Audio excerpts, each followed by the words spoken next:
Hey, salut, c'est moi Yannick. Aujourd'hui, la survie en forêt profonde. Donc, je vais approfondir mes connaissances pour vous sauver la vie.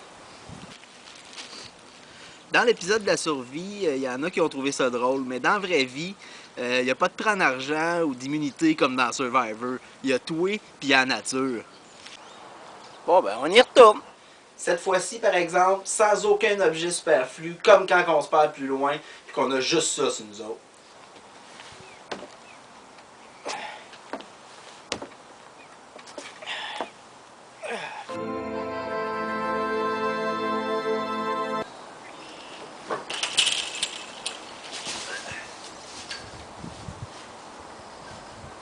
Quand on est perdu profondément, on commence par voir des mirages. Oh fuck, salut, t'as un beau 10 livres de toton.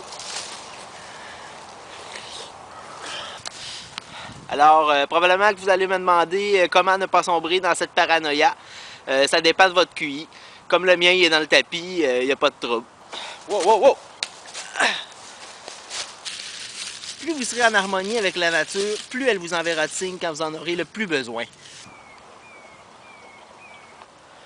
Alors, pour purifier de l'eau, c'est assez simple. Il vous suffit de la faire bouillir avec un feu que vous aurez facilement conçu avec soit des roches ou un bâton. Il est essentiel de se construire un abri. Dans le dernier épisode, on avait de la corde, c'était un petit peu plus facile. Maintenant, on va devoir improviser.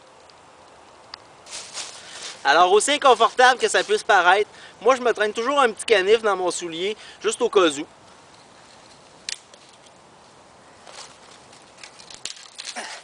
Ça prend des branches bien molles pour faire un peu le principe de la corde. Fuck l'abri. De toute façon, le but, c'est de crisser son camp, pas d'en faire un. Alors, on aura juste à rentrer. Pour ce faire, tu as juste à regarder si le vent il est froid. Si c'est le cas, il vient du nord. Tu as juste à le suivre, puis tu vas être rentré chez vous dans à peu près 10 minutes.